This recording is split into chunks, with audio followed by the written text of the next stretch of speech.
16 दिसंबर का दिन तारीख के उन वाक़यात में से है जहां एक तरफ 1971 में 2 लख्त हुए पाकिस्तान का गम मनाया जाता था, वहीं साल 2014 में इसी रोज़ एक इंतहाई अफसोसनाक वाक़या पेश आया जिसने पूरी कौम को हिलाकर रख दिया।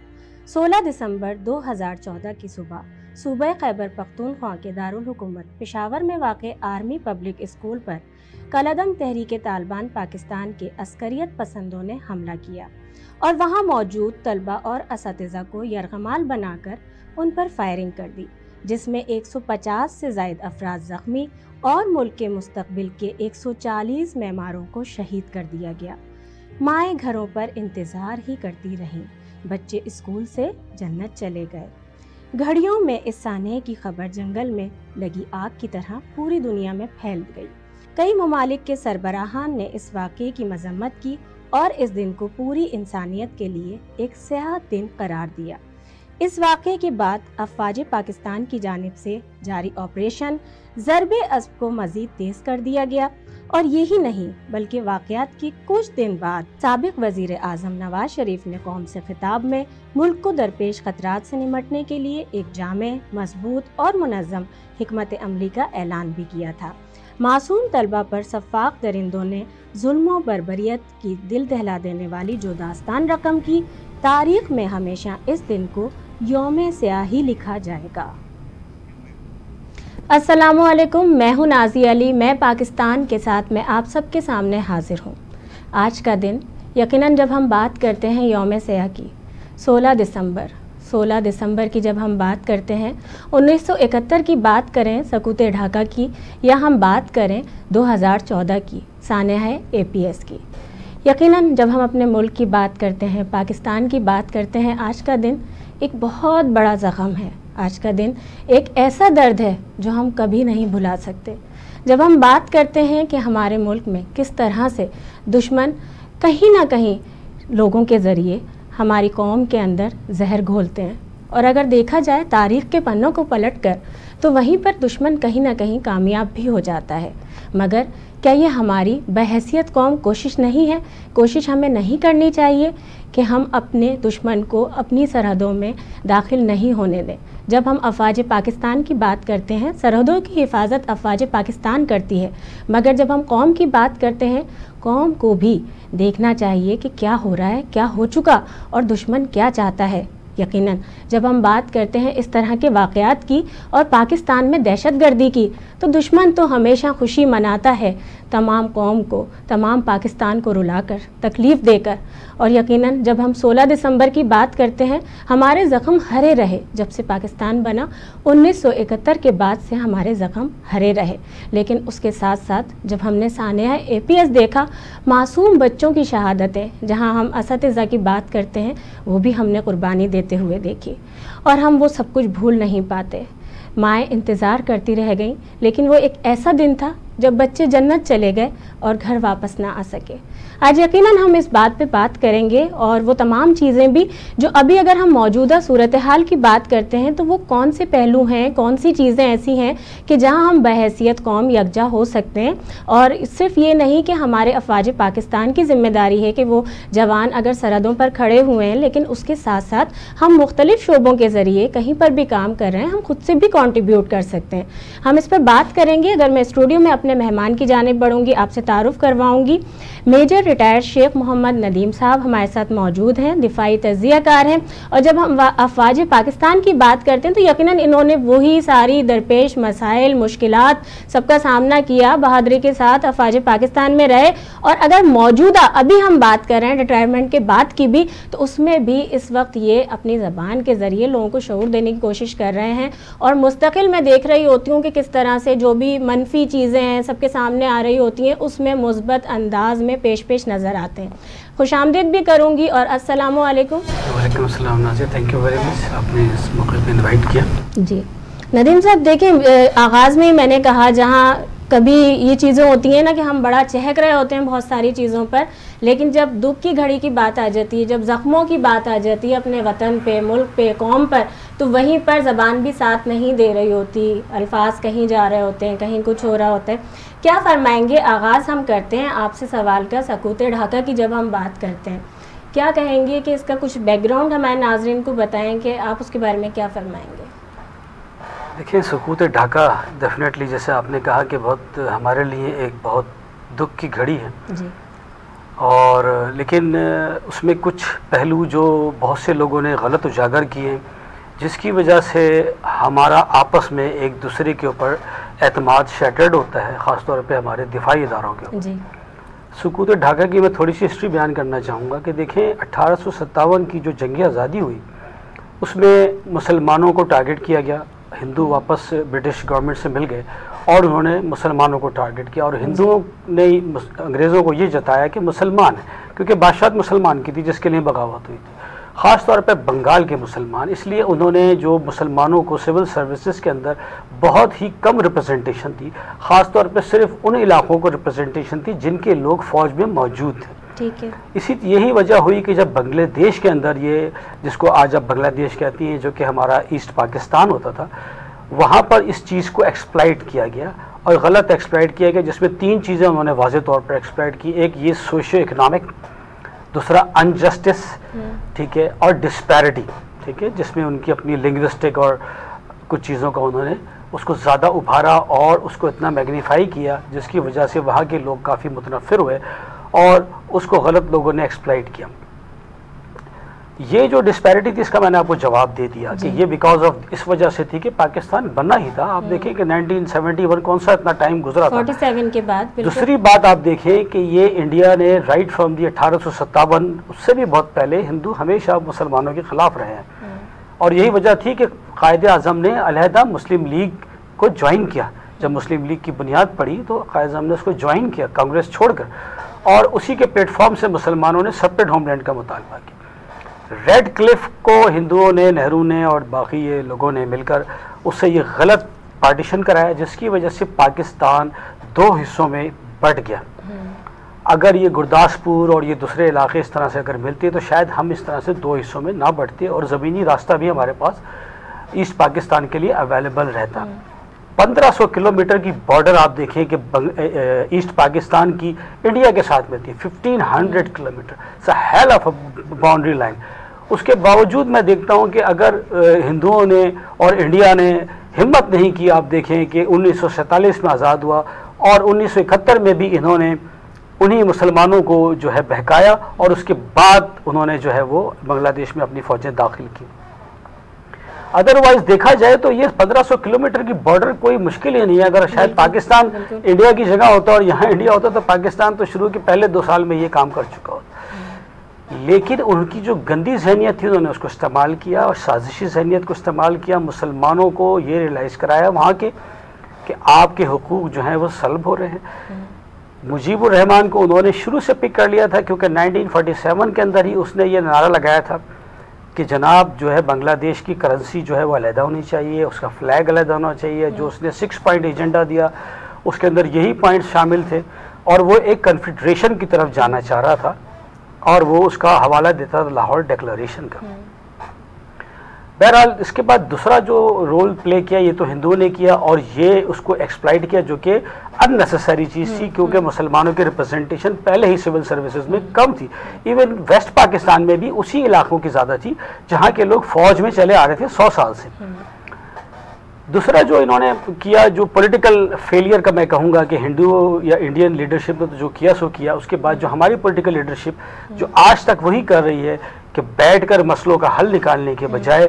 अच्छा, ये बड़ा अहम, क्योंकि ये वाला जहाँ आप आ गए हैं तो मैं इसको अभी बस माजरत करूँगी हमारे साथ क्योंकि एक और मेहमान मौजूद है, हम इसको कंटिन्यू करेंगे। फ़ायज़ा मीर साहिबा हमारे साथ मौजूद हैं। जब हम तालीम की बात करते हैं, तालीमदान है मारूफ, और जब हम आज बात ही कर रहे हैं सानिया APS पर भी, तो उसके साथ साथ सकूत ढाका पर भी इनसे बात करेंगे। खुशामदीद करूँगी। अस्सलामु अलैकुम। वालेकुम अस्सलाम, बहुत शुक्रिया जी। फ़ायज़ा साहिबा, जहां आज हम बात कर रहे हैं अपने मुल्क की, वहीं पर यौम सियाह की, आज के दिन की जब हम बात करते हैं तो यकीनन हमारे ज़ख़म, वो ज़ख़म जो हमारे ताज़ा थे शुरू से, उस पर एक और ज़ख़म, एक और घाव लगा दिया गया दुश्मन की जानिब से। क्या फरमाएंगी सकूत ढाका की, क्योंकि अभी नदीम साहब की भी आपने बात सुनी, क्या फरमाएंगी? मैं नाज़िया, जैसे आपने शुरू में कहा कि ज़ख़म जी, तो ना चाहते हुए भी हमें दोनों जख्म एक ही तारीख को लगे। मैं मेजर साहब की बात को कंटिन्यू करूंगी कि बात बिल्कुल दुरुस्त है कि जो डिस्पैरिटी थी, अनजस्टिस थी, बेरूनी मुदाखलत थी, सियासी न सियासी थी, लेकिन मैं इस बात पर एक जोर देकर ये कहना चाहूंगी नासिया कि जो दाखिली इंतजार होता है ना, वो खारजी खलफसार और कमजोरी को दावत देता है। हम वैक्यूम छोड़ते हैं तो दूसरे के लिए जगह बनती है। पहली बात तो दुरुस्त है कि 1500 किलोमीटर का जो फासला था, जियोग्राफिकली, टेक्निकली, पॉलिटिकली पॉसिबल ही नहीं था उसको अच्छे तरीके से लुक आफ्टर करना और दूसरे की मुदाखलत को रोकने की कोशिश को नाकाम बनाना, ये पॉसिबल। लेकिन फिर भी 47 से 71 तक चले, हम उसको ले आए, लेकिन वो हमारी जो कमजोरियां थी ना, उन्होंने इस चीजों को उजागर कर दिया और दूसरे को ये मौका दे दिया कि वो हमारे सफों में दाखिल होकर हमारे अंदर ये बैठ जाए और हमें वो जख्म लगाए कि चाहे हम कितनी कामयाबियों का चेहरा अपने सर सजा लें, हम ये फॉल ऑफ ढाका को अपनी तारीख में से नहीं निकाल सकते। बिल्कुल बिल्कुल फरामोश नहीं किया जा सकता। और फिर आगे भी जब बात है सानिया APS की, उसकी जानिब भी मैं आपकी तरफ आऊँगी, लेकिन मेजर साहब से बात हो रही थी और आप भी हमारे साथ लाइन पर रहेंगी। फ़ायज़ा मीर साहिबा, रिक्वेस्ट मैं आपसे करती हूँ कि मेजर साहब वही जो मैं भी आपसे अगला सवाल करती, जहाँ हम एहसास महरूमी की या कुछ फॉल्ट्स की, परेशानियों की बात करते हैं, उसी में अगर हम सियासतदानों की जानिब आते हैं, क्या फरमाएँगे? देखिए, जैसे आपने सुना होगा कि हमारे जो साबिक चीफ थे उन्होंने भी ये बात कही आखिरी अपने जो स्पीच थी उसमें कि ये फौजी फेलियर नहीं था, ये पॉलिटिकल फेलियर था। देखिए, मैं आज भी अगर आप उस पूरे को एनालाइज करें, मैंने आपको बताया कि हिंदुओं की हिम्मत नहीं हुई। 1947 में बन गए, वो अलग एक स्टेट थे, 1500 किलोमीटर क्रॉस करना उनके लिए कितना कोई मुश्किल ही नहीं था, लेकिन वो नहीं कर सके। 71 में भी उस वक़्त उन्होंने क्रॉस की जब वहाँ के अपने लोगों को उन्होंने इतना ब्रेन वॉश कर दिया कि वो रिवॉल्ट के ऊपर उतर आए। उसमें से भी कुछ लोग थे, देखिए तो मैं उनको ज़्यादा नहीं कहूँगा, 1.5 लाख लोग थे जो मुक्ति बाहिनी के अंदर थे, जो शेख मुजीबुर रहमान की लीडरशिप में चल रहे थे। लेकिन उस वक़्त तक कोई ऐसा मसला नहीं था, इवन शेख मुजीबुर रहमान का भी, दो कि वो 1947 से, जैसे मैंने जिक्र किया, वो 4 दफ़ा जेल गए और हर दफ़ा उनका यही कोशिश थी।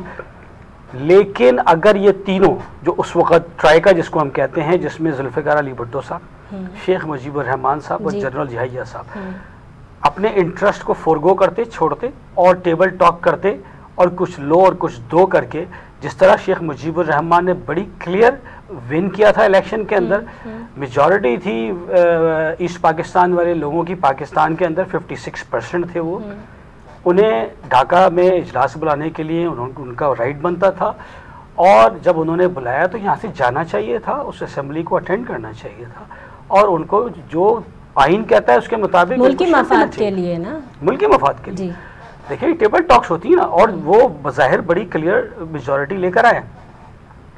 लेकिन यहाँ पर जो दूसरे लीडर्स थे, जो स्टेक होल्डर्स थे, वो अपने उन्होंने ये महसूस किया कि भाई ये तो इस तरह, ये तो पूरा टोटली एक तबके की हुकूमत बनने जा रही है, तो दूसरा तबका डिप्राइव हो जाएगा। हो सकता है उन्होंने इस बारे में अच्छा समझाओ, लेकिन मैं नहीं समझता उसको अच्छा। बीइंग फौजी उस टाइम पर अगर ये बैठ जाते और यही बात आपस में कर लेते कि देखिए हमें ये लग रहा है कि पूरे पाकिस्तान पर बंगालियों की हुकूमत हो जाएगी, इधर सिंधी हैं, बलोची हैं, ये डिप्राइव हो जाएंगे, तो कोई मिल मिला के ऐसी शराकतदारी कर लें, हमें भी कुछ गवर्नमेंट में हिस्सा बना लें।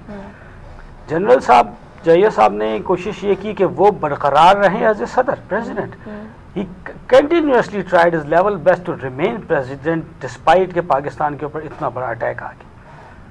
तो अगर ये तीनों बैठ जाते तो उस वक़्त तक भी इंडिया की हिम्मत नहीं थी। देखिए, ये इंडिया ने तो जिस वक़्त ये रिवॉर्ड बहुत उस पोजीशन में आ गया, तब इंडिया ने जो है अपनी फ़ौजें दाखिल की और विद इन 13-14 डेज, क्योंकि उससे पहले बहुत वो काम कर चुके थे, उससे पहले से चल रहा था। जहां हम बात करते हैं दुश्मन हमेशा वार ही कमजोर जगह पर करता है ना, कवर्ड ऑपरेशन होते हैं ना, उसमें यही होता है ना, स्लीपिंग सेल्स हैं। उन्होंने अपने जो 1.5 लाख लोगों को जो ट्रेनिंग दी, ठीक है, पूरी बॉर्डर के साथ उन्होंने लॉन्च किया उनको, और वो हर इलाके में हर जगह पे गए। जाहिर है देवर बंगालीज एंड दे, उन्होंने उनकी तरफ से बंगालियों को जाके उनके ब्रेन वॉश किए कि देखो हमारे साथ ये ज्यादतियाँ हो रही है, without giving them the reasons के रीजन बिहाइंड क्या है, जो मैंने जैसे बताया। तो लोग उनकी बातों में आए और बहुत हद तक ये रिवॉर्ड जाहिर है बढ़ा। लेकिन फिर भी मैं आज भी कहूँगा कि अगर हिस्ट्री उठाकर आप देख ले, अगर ये तीनों बैठ जाते तो बांग्लादेश में आवाम कम अज़ कम बहुत ज़्यादा, क्योंकि उन्होंने सबसे ज़्यादा वोट दिए थे मुस्लिम लीग को, पाकिस्तान के बनने में भी उनका सबसे बड़ा रोल था। अगर वो शामिल ना होते तो पाकिस्तान शायद ना बनता। बिल्कुल बिल्कुल।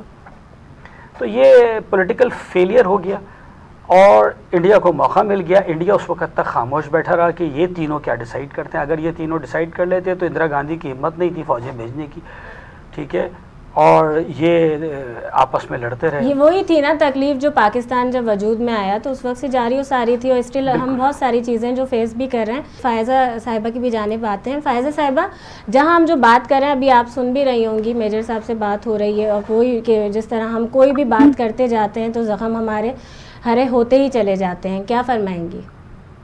बल्कि नाज़िया, मैं आपकी ये जो मेजर साहब बात कर रहे थे इसमें कुछ एडिशन करना चाहूँगी। जी जी जी बिल्कुल सही बात कर रहे थे, क्योंकि देखिए ना, हमारा मुश्तरका दुख है जी। क्योंकि मैं क्लासेस को पढ़ाती हूँ, तो क्लासमेट एक जो कि शोराए आफाक जंगी माहिर और फादर ऑफ मिलिट्री स्ट्रैटेजी रह चुका है, और आपने हिंदी किसिंजर को भी सुना होगा जो कि फादर ऑफ डिप्लोमेसी कहलाया जाता है।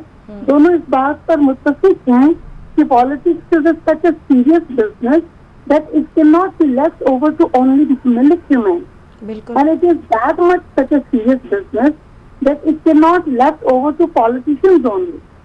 तो हमें वो तमाम रिस्पॉन्सिबिलिटीज जो हैं, हम दिफाई इदारों की काविशों को इग्नोर नहीं कर सकते। जी जी। साथ ही साथ हमें जो सियासी एफर्ट्स हुई है ना, मैं I would agree to disagree to Bajwa साहब के जो तस्लीम नहीं किया गया, नहीं, हम हमेशा काविशों को, कुर्बानियों को, एफर्ट्स को तस्लीम करते हैं, और मैं ये समझती हूँ कि हमें अपनी तारीख से सबक उठाना चाहिए और हमें मिलकर आगे बढ़ना चाहिए, और पीछे की तरफ जब हम देखते हैं ना तो हमें जख्म खुरचना नहीं चाहिए और ब्लेम नहीं डालना चाहिए। हमें ये कहना चाहिए कि आए मिल के आगे बढ़ें, आपका जो काम है वो आप करें, जो हमारा काम है वो हम करते हैं, क्योंकि हम म्यूचुअली इस मुल्क को लेके आगे बढ़ सकते हैं। नाज़िया, एवरीबडी नोज कि हम कितने सेंसिटिव जियोग्राफिकल पोजीशन में रहते हैं। बिल्कुल बिल्कुल। हमें पाकिस्तान हैज टू प्ले चौमुखी, हमें चारों एंगल से खेलना है, इकोनॉमिकली, पॉलिटिकली, जो स्ट्रैटेजिकली हम पर वार आए दिन होते रहते हैं।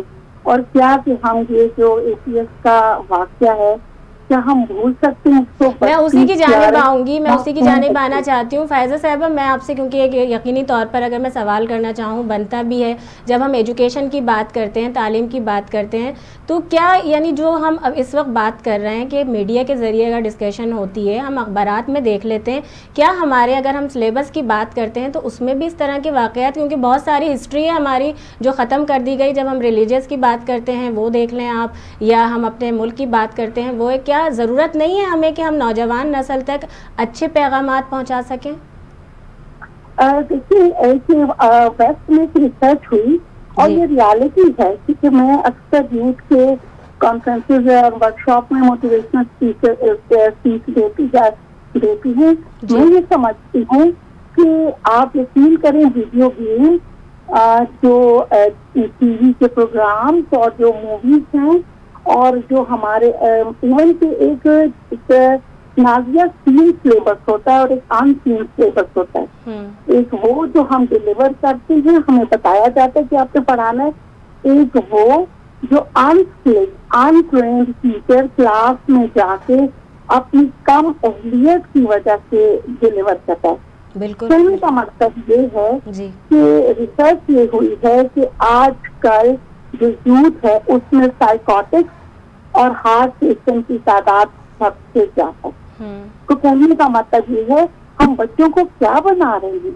हम जंगजू बना रहे हैं, हम बच्चों को एग्रेसिव बना रहे हैं, वायलेंस बना रहे हैं। आप जो उनको गेम्स देते हैं, तोहफे में जो घर में तोहफे दिया जाता है, पहला तोहफा तो बंदूक दिया जाता है, रिवॉल्वर दिया जाता है, क्लासिंको को जो डमी क्लासिंको को वो दिया जाता है, और कुजा के जो वो सबक पढ़ते हैं, हम उन्हें ईद का सबक क्यों नहीं देते? अच्छा फ़ायज़ा साहिबा, क्योंकि टाइम बड़ा मुख्तसर है और अभी तक हमने सानिया APS पर बात नहीं की है, इख्तिताम में मैं आपसे एक पैगाम चाहूँगी। मैं एक तो ये जो सानिया APS है ना जी, हमें इससे सबक उठाना चाहिए। दुश्मन चाहता है कि हमें हर तरह से कमजोर करे, लेकिन मैं इस बात पे जोर दूंगी, मुझे सुनने वाले जो भी मौजूद हैं, चाहे वो डॉक्टर है, इंजीनियर है, पायलट है, बच्चा है, उस्ताद है या दिखाई इदारों से जिसका ताल्लुक है, मैं ये समझती हूँ एक उस्ताद होने के नाते 7,96,095 मुरब्बा मील है तो हम हैं।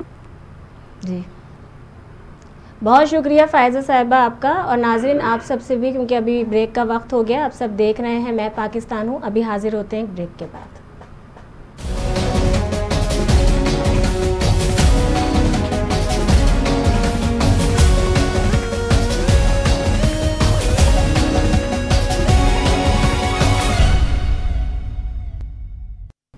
ब्रेक के बाद हम एक बार फिर हाजिर हो गए। आप सब देख रहे हैं मैं पाकिस्तान हूँ और आज हम बात कर रहे हैं यौम सियाह पर, जैसे कि 16 दिसंबर है।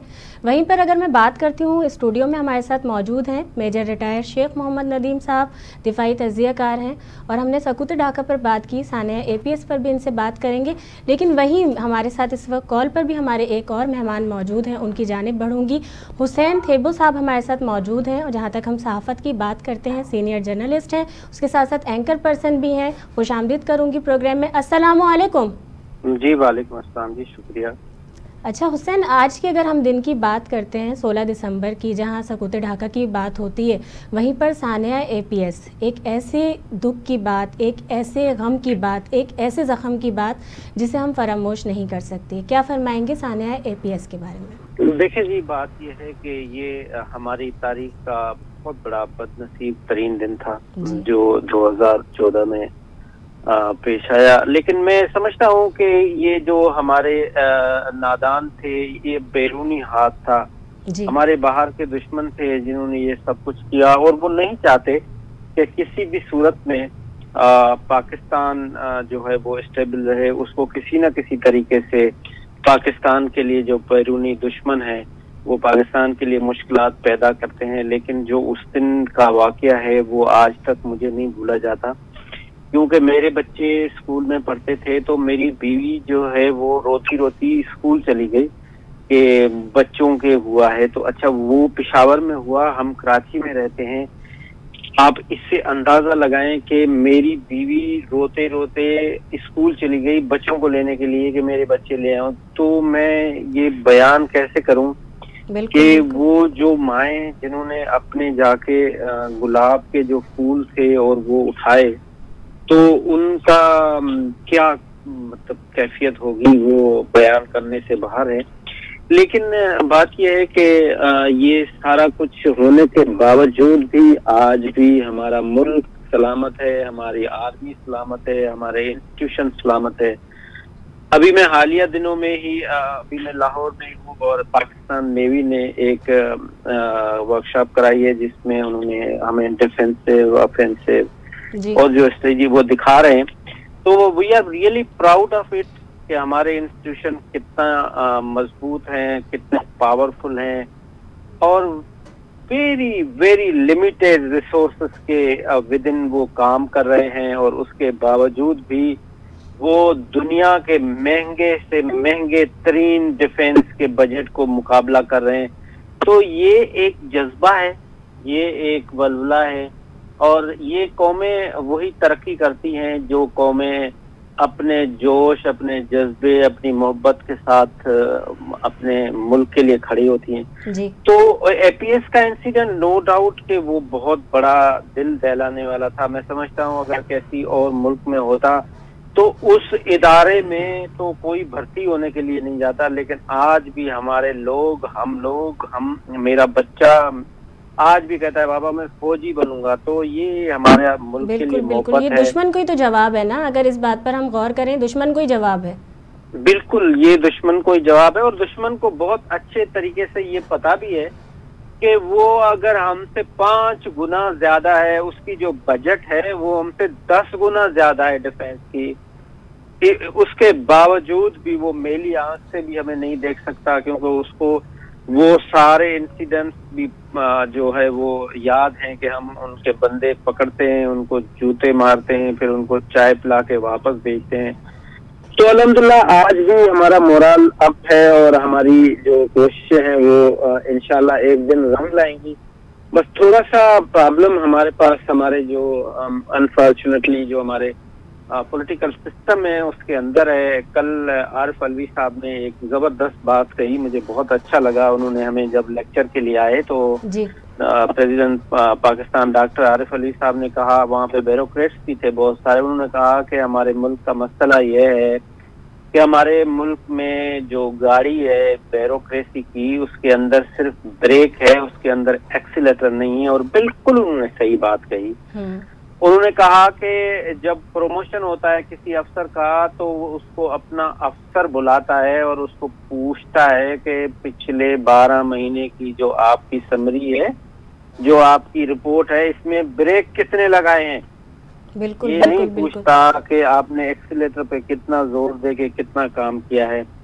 तो ये जो हमारा पॉलिटिकल सिस्टम है, हम चाहते हैं कि SHO हमारा होना चाहिए, DPO हमारा होना चाहिए, DCO हमारा होना चाहिए, कमिश्नर हमारा होना चाहिए, चीफ सेक्रेटरी हमारा होना चाहिए, IG। तो ये जब तक चलेगा तब तक हमारे मुल्क के मसाइल खत्म नहीं होंगे। लेकिन हम really we are proud of it कि हमारा एक इदारा जिसके ऊपर बहुत मुश्किलात आई, 16 दिसंबर जैसी मुश्किलात भी आई, लेकिन उसने कभी भी अपने आप को न कमजोर समझा, न दुश्मन के आगे झुका, न झुकेगा। बिल्कुल यही बात है। लेकिन हुसैन, अगर हम प्रोग्राम की बात करते हैं तो वक्त की कमी है, मुख्तसरन क्या पैगाम देना चाहेंगे? देखें, पैगाम एक ही है कि पाकिस्तान के लिए सोचें। जिनके पास इतने सारे पैसे हैं, जो बिरयानी भी नहीं खा सकते, दाल भी नहीं खा सकते, वो पैसे किधर लेके जाने हैं? आप पाकिस्तान के लिए सोचें, इस मुल्क के लिए सोचें। मुल्क के जो दुश्मन हैं वो बहुत ज्यादा एक्टिव हैं और हमारे जो मुल्क के अंदर जो हमारे पॉलिटिशियन हैं वो बहुत ज्यादा कमजोर हैं, वो एक दूसरे के साथ लड़ने में है। तो खुदारा हमारा मकसद सिर्फ पाकिस्तान होना चाहिए और पाकिस्तान होना चाहिए और पाकिस्तान होना चाहिए। बहुत शुक्रिया आपका। जी नदीम साहब, देखें वही बात आ गई जो इससे पहले भी हम अगर बात करते हैं, सकूते ढाका की बात होती है, सानिया APS की, तो वही सियासतदानों की बात आ जाती है। अफवाज पाकिस्तान के ख़िलाफ़ हमने हमेशा देखा, लोगों ने मुख्तलिफ वही दुश्मन की जब हम बात करते हैं तो वो कौम को ही किसी तरह से डाइवर्ट करने के लिए मुख्तलिफ़ किस्म की बातें अब हम देखते हैं ज़्यादातर कि सोशल मीडिया के ज़रिए भी। ये भी एक, जब हम 5th जनरेशन वॉर की बात करते हैं तो वो भी एक लड़ी जा रही है। क्या फरमाएंगे? क्योंकि सकूते ढाका पर हमने बात की, सानिया APS पे मैं कुछ रोशनी आपकी जानिब से चाहूँगी। देखिए, जैसे हुसैन थेबर ने भी कहा कि सानिया APS जो है बहुत ही तकलीफ़ दे और उसकी तकलीफ़ आज भी उस पहले दिन की तरह ही फील होती है हमें। लेकिन एक जो हौसला अफजा बात यह है कि अल्हम्दुलिल्लाह हमने उसमें जितने भी लोग इन्वॉल्व थे, चाहे डायरेक्ट जो लोग इन्वॉल्व थे, फैसिलिटेटर थे, आज उनमें से हमने किसी को भी ज़िंदा नहीं छोड़ा। अल्हम्दुलिल्लाह इन्होंने बच्चों से जंग लड़ी, लेकिन हमने इनके जवानों को जो इसमें शामिल थे, अल्हम्दुलिल्लाह उनको हमने आज जहन्नम रसीद कर दिया और ये जहन्नम में आग में जल रहे होंगे, मैं समझता हूँ।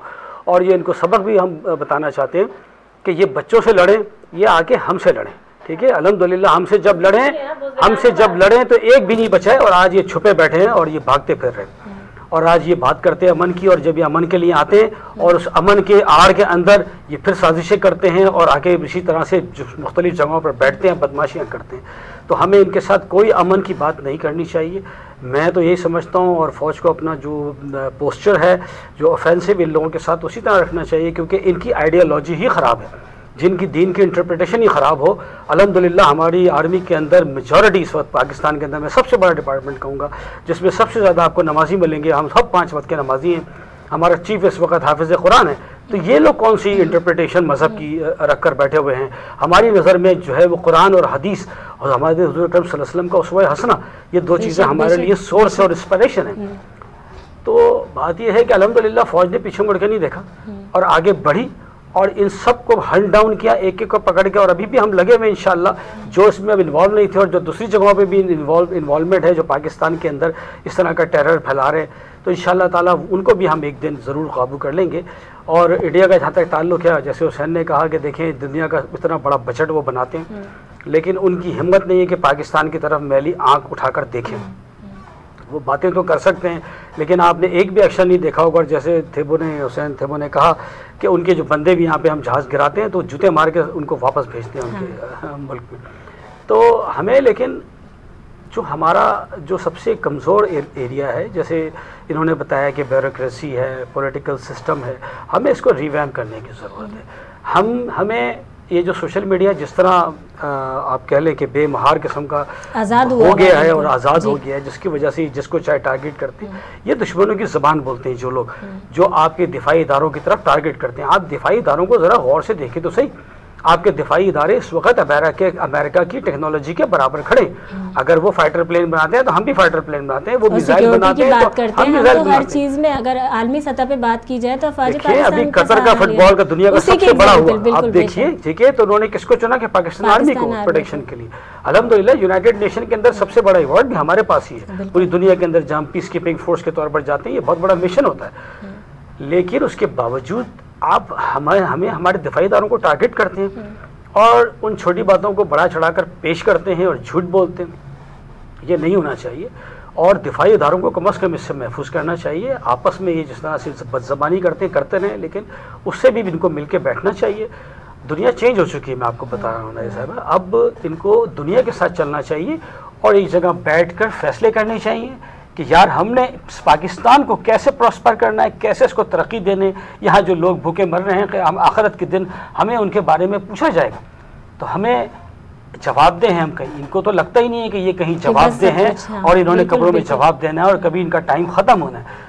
हम कम अज़ कम फौजी ऐसे नहीं समझते। हम हर वक्त अल्लाह को याद रखते हैं और हमें हमारे लिए वही नारा है कि शहादत है मतलूब है मकसूद है मोमिन। उसके साथ साथ पाकिस्तान भी और हुब्बुल वतनी भी ना, कि जो भी अगर कौम है अब फाजी पाकिस्तान हुब्बुल वतनी तो खुद ब खुद आनी चाहिए कि आपको अल्लाह ने पैदा किया है, इस्लामी रियासत है, ठीक है। आप उसका नाम जो भी रख लें, आपने पाकिस्तान रखा है, उसका नाम पाकीज़ा रियासत, इस्लामी रियासत है, ठीक है। तो इस्लामी रियासत की जो दिफा है वो सीधा सीधा शहादत है, क्योंकि वो अल्लाह की राह है। बिल्कुल, और जीते रहे तो अफवाज पाकिस्तान की जब हम बात करते हैं तो जीते रहे तो गाजी और फिर जब शहीद हो जाए तो हम बात करते हैं। मिलना चाहिए और आपस में फैसले करने चाहिए, इस मुल्क को लेके आगे चलना चाहिए। और दूसरी बात, मैं एक और अहम बात कहूँगा अगर टाइम है तो।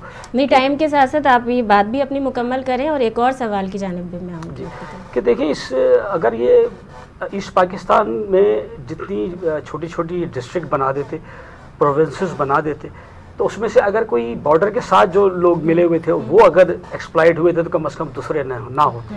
इसी तरह इस पाकिस्तान जो अब हमारे पास वेस्ट पाकिस्तान है, जिसको अभी इस फौज ने संभाला हुआ है और उसके पीछे ये पड़े हुए हैं, इसको चाहिए कि इसको भी स्टेबिलिटी दें और इसको इतने बड़े बड़े सूबों में से ये छोटे छोटे जितनी डिस्ट्रिक्ट्स हैं इनको अगर ये प्रोविंसेस बना दें तो इंशाअल्लाह ताला ये जो हम कहते हैं कि ये फलां कार्ड खेल रहा है, ये फलां कार्ड खेल रहा है, वो फलां कार्ड भी बंद हो जाएंगे हमेशा के लिए और आपके पास बहुत जल्दी स्टेबिलिटी आ जाएगी। अच्छा, जब इसी की हम बात करते हैं ना, जिस तरह हमने अभी आपने बच्चों का जिक्र किया कि जहां हम अफवाज पाकिस्तान की बात करते हैं, सानिया APS की अगर मैं बात करती हूँ, यकीनी तौर पर बतौर अगर मीडिया पर्सन की हम बात करूँ तो उस वक्त जिस वक्त ये सानिया हुआ है और स्टूडियो से एकदम से प्रोग्राम छोड़ के जाना, कवरेज चीज़ें, मैंने वो जो जज्बा देखा था जब हम बच्चों की बात करते हैं कि जिनके अपने उस वक्त तक वहाँ मौजूद थे, कुछ मालूम ही नहीं था कि किस तरह वो तड़प रहे हैं कि वो हमें मिल सकते हैं या नहीं। मैं यहीं कैंट की, कराची की मलिर कैंट की बात करती हूँ APS में, तो लेकिन मैंने जो उनके पैगामात देखे, जज्बा देखा, वहीं उसी चीज़ को, क्योंकि जिस तरह आप अफवाज पाकिस्तान की बात कर रहे थे, मैं आपकी मुँह ज़बानी हमारे नाजरीन तक, लोगों तक पहुँचाना चाहती हूँ कि देखिए ये बचपन से अगर हम बात करते हैं तरबियत तालीम के साथ शुरू हो जाती है ना जज्बा। देखिए अल्हम्दुलिल्लाह मेरे बहुत सारे कोर्समेट्स उस वक़्त पेशावर में थे और उस फाने के टाइम पे उनके बच्चे उस APS में मौजूद थे। अल्लाह ताला ने बहरहाल उनको ज़िंदगी दी और वो वहाँ से बच के आए, लेकिन उनका जज्बा मैंने देखा और बहुत सारे ऐसे इवेंट हुए जहाँ हमारी मुलाकातें हुई फैमिलीज़ के साथ। मैंने उन बच्चों में वही जज्बा देखा और उन्होंने उनके बारे में यही अल्फाज कहे कि हम उनको किसी को भी छोड़ेंगे नहीं, इंशाअल्लाह ताला इस ज़मीन के ऊपर उनको जहन्नुम रसीद करेंगे।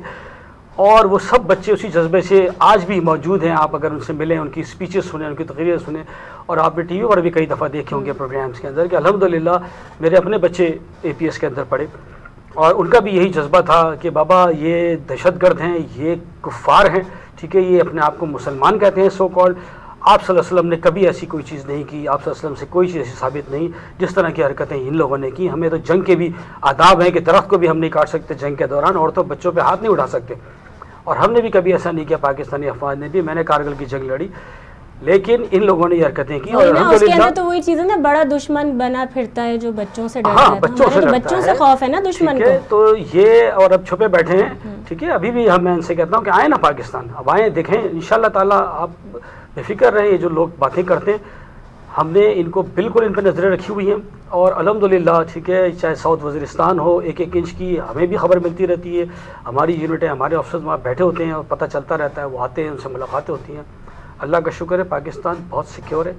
सिर्फ ये जो हमारी इकनॉमिक साइड है, हमारी पॉलिटिकल साइड है, इसको ये बेहतर कर लें, हमारी ब्यूरोक्रेसी को बेहतर कर लें, और तो इंशाल्लाह ताला पाकिस्तान में जिसके पास इतने रिसोर्सेज हैं, इतनी खूबसूरत लोकेशन है, और अल्लाह का सबसे बढ़ के अल्लाह ताला का साथ है, जिसकी वजह से उसके बावजूद, इन हरकतों के और करप्शन के बावजूद पाकिस्तान चल रहा है। तो नदीम साहब, वक्त की कमी है, मैं बिल्कुल वाइंड अप की जानिब जाऊँगी, लेकिन इख्तिताम पे कोई पैगाम देना चाहेंगे? देखिए, मेरा पैगाम यही है कि देखें, ये जो मैं, क्योंकि दिफाई इदारे से मेरा ताल्लुक है, दिफाई इदारा आपकी हर जगह की जो है वो आखिरी लाइन होता है, वो फ्रंट लाइन भी होता है, वो लास्ट लाइन भी होता है, ठीक है। इसके बारे में आप लोगों को मुतनफ़र ना करें खुदा के वास्ते। और इसके साथ साथ जो जिस तरह से जो सही लेसन है जो पास्ट की हिस्ट्री से, वो ड्रॉ करें और उनको सही मानों में ड्रॉ करें। आग बंद करके ही कहते ना कि जी 70% बजट जो है वो फौज खा रही, फौज का बजट 2% बनता है पूरे पाकिस्तान के बजट का। ये मैं आज स्क्रीन पर बोल रहा हूँ। आप गलत इन्फॉर्मेशन आप रिसीव करें और गलत इन्फॉर्मेशन को आप प्रोसेस कर दें और उसको आगे डिस्ट्रीब्यूट कर दें, बहुत गलत बात है। तो लेसन लर्न करनी चाहिए हमें, हमारी ब्यूरोक्रेसी को, हमारी पॉलिटिकल साइड को, हमारी इकोनॉमिकल साइड को, हमारी फॉरेन मिनिस्ट्री को, और इनको याद रखना चाहिए कि इन सब का इन्होंने जवाब देना है। अल्हम्दुलिल्लाह हम बैठे और हम सब में वो जज्बा है, हमें पता है कि हमें अल्लाह के आगे जवाब देना है कि तुम जिम्मेदार थे इस बॉर्डर के, और ये एक इस्लामी रियासत है, यहाँ इस्लामी मुसलमान रहते हैं, उनके बच्चे रहते हैं, तुम मरे नहीं और उनमें से कोई मर गया तो हमें सारी ज़िंदगी वहाँ जहन्नम के आग के अंदर जलना पड़ेगा। तो इंशाल्लाह हम ऐसा नहीं होने देंगे। बहुत शुक्रिया नदीम साहब आपका। और मैं आप सबसे अगर मैं बात करती हूँ कि किस तरह से कौन अपनी जगह रहते हुए किरदार अदा कर रहा है मुस्बत किस्म का और पाकिस्तानी कौम बनने का, तो उसमें मैं कहूँगी जिस तरह से बीमारी होती है ना, बीमारी की जब हम बात करते हैं तो जिस्म का जो भी हमारा कमज़ोर हिस्सा होता है सबसे पहले उसी पर अटैक करती है। तो वहीं जब हम बात करते हैं कौम की कि दुश्मन भी आपकी कमज़ोरियों का फ़ायदा उठाता है, तो यूनाइटेड हो जाएँ, दुश्मन को मौका ही ना दें कि वो आपकी कमज़ोरी का फ़ायदा उठा सके। मुझे नाज़ी अली को, मैं पाकिस्तानों से दीजिए इजाज़त। पाकिस्तान जिंदाबाद, अफ़वाज पाकिस्तान पाइंदाबाद।